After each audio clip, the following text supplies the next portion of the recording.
edition of Blonde About Town. I'm so excited to introduce you to Fergie DJ. Thank you so much for sitting down with me. You are legendary. You have been an international DJ, producer, host. What haven't you done for the past 20 years? It's amazing. Yeah, do you know what? Thanks for having me, Sarah.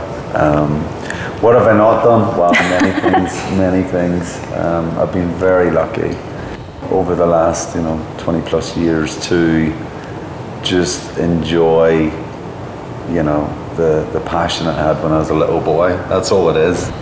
I'm still living that dream, so I've been very lucky. To sustain that passion for so long and to wear so many different hats, and you've been in Las Vegas now for 5-ish years, correct? Yep, 8 years, about 8 years. 8 years, yeah. Okay. And so how did you end up coming here, first of all?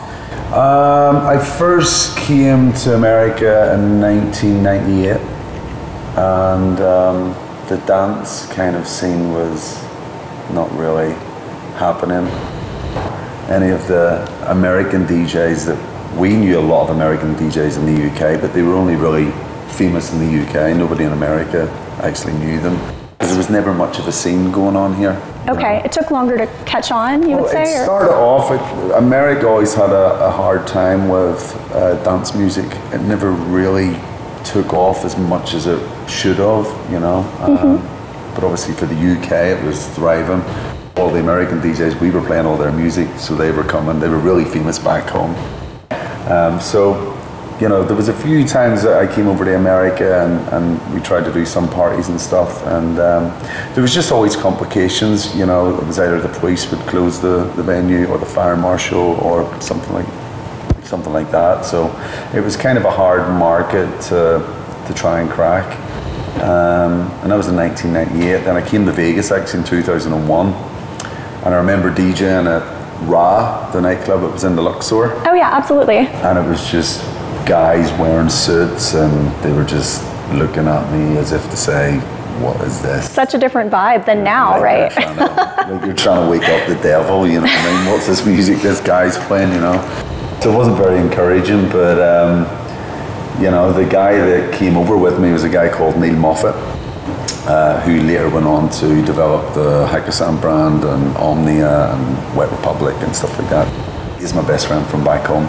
So he decided to stay and create the whole kind of bottle, table service and stuff like that. So just game changer, right? Done okay, yeah. That's amazing. Yeah. And so you currently have a residency at Wet Republic, Hakkasan, Omnia. I'm sure that keeps you super busy. Yeah, very lucky to be doing them shows. That was one of the main reasons why I ended up moving here. Before I came here, I was doing between 15 and 20 flights a month around the world. So it's amazing and it's a great position to be in. But like anything, when you're doing it a lot like that, it changes a little bit. So absolutely. When I got the opportunity to come here, playing the best clubs in the world, leave my house, drive in my car for 15 minutes and go to work.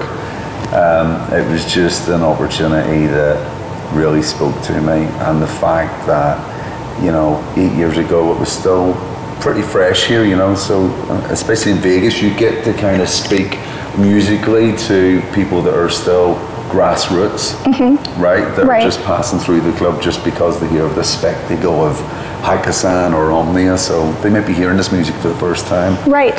So it was a big kind of exciting aspect of it for me, The clubs themselves have become such a destination, and I know, like you said, you've been all over the world, Ibiza, Asia, obviously the UK where you're from. Tell me a little bit about how the energy is different than here specifically in Vegas. The energy is totally different here in Vegas. I had to totally change how I DJ'd, like everything. It was a learning curve for sure. Normally when I would be flying around the world, people would be paying tickets, paying in to see me play my style of music. When I came to Vegas, nobody knew who I was at all, because the market was totally different. I come from a very underground background of music, where you wouldn't have very many lights in the club.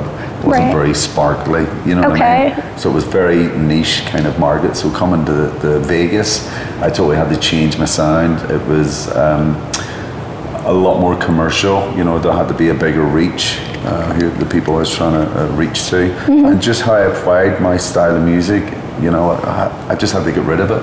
I would normally put my first record on, say at 12 o'clock, and I would build into my last record at 2 o'clock, and the last 30 minutes would be my best part of my set. Leading up to it. You have to change that all around in Vegas. You know, they want the best part of your set for the whole 2 hours. It's a lot of energy, I imagine, right? Lot of energy, you know, they really come to party, you know. They really come to party, you know, and people in Vegas, there's no kind of dancing and stuff. It's just like a rock concert. Oh yeah. They're just going off, so. Do you have like a pre-show ritual or kind of like a vibe you get into when you're getting ready to spin, or? No, I just pray that it's going to go okay. Nobody throws anything every time.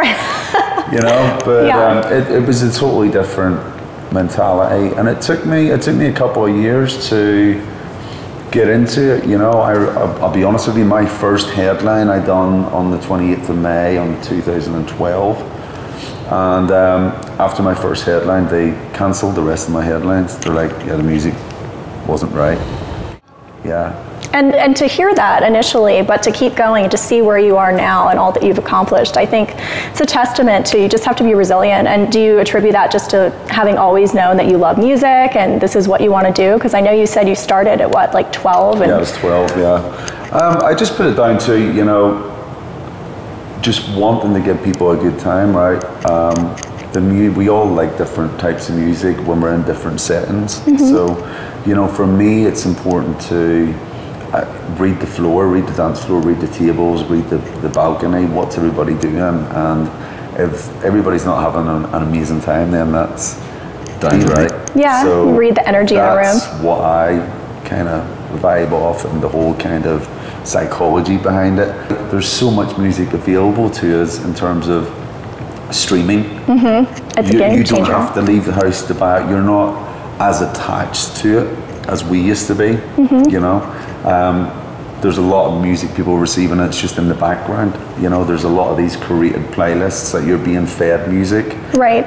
People are not governed by genres anymore the way we used to be. You were either, you know, into techno, you're into hard house, or you're into heavy metal, you're into classic rock, or do you know what I mean? Absolutely, it's kind of seeped through, and you know, there's divides are not there anymore, not as much. You know, everybody's palate wants to hear a little bit of everything, or they get bored.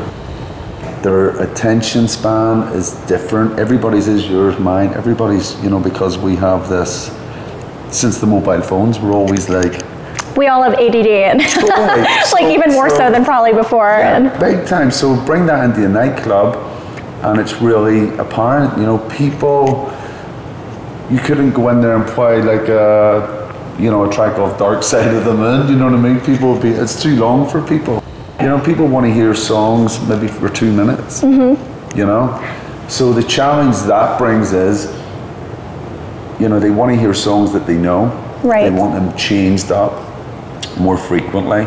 So you run the risk of tiring people out, because you play a song that they know each time, their mind's reacting to it. It's something they want to sing along to. They want to put their hands in the air. Yeah. They want to go full energy. They anticipate that type of music. So you have to do that, but not lose the energy in the room. You know? So how do you combat that, like as an artist, or how do you maintain your creativity in an era of people having such a shorter attention span? You have to change it up, but go in and out of different styles of music. You know, I find myself playing a bit of everything now, you know, like hip hop and stuff. I mean, I didn't grow up with hip hop at all.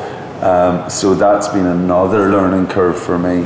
Do you find that with social media, being able to talk and interact with fans, like how has that changed you as a performer? Are you influenced by them? Do you feel more directly connected to people listening to you and coming to your shows, or do you kind of just maintain what you always have, which is creating? And yeah, that's a great question.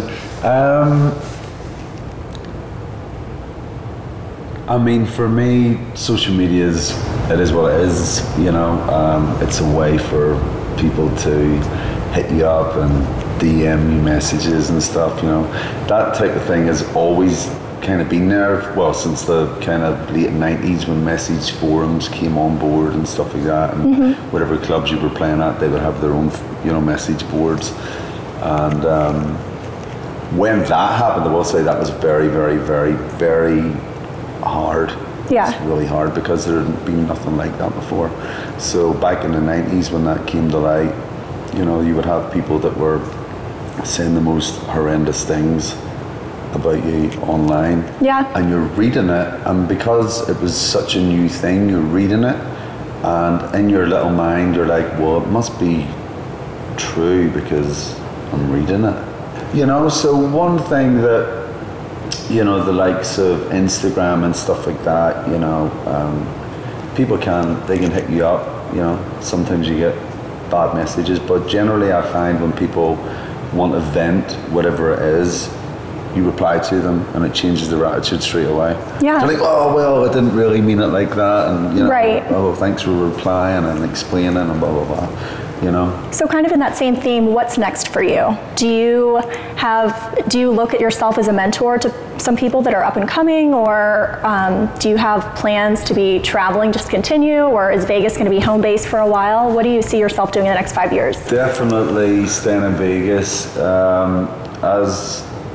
you know, being a mentor, I don't think I would be that great because it's the scene changes so much, right?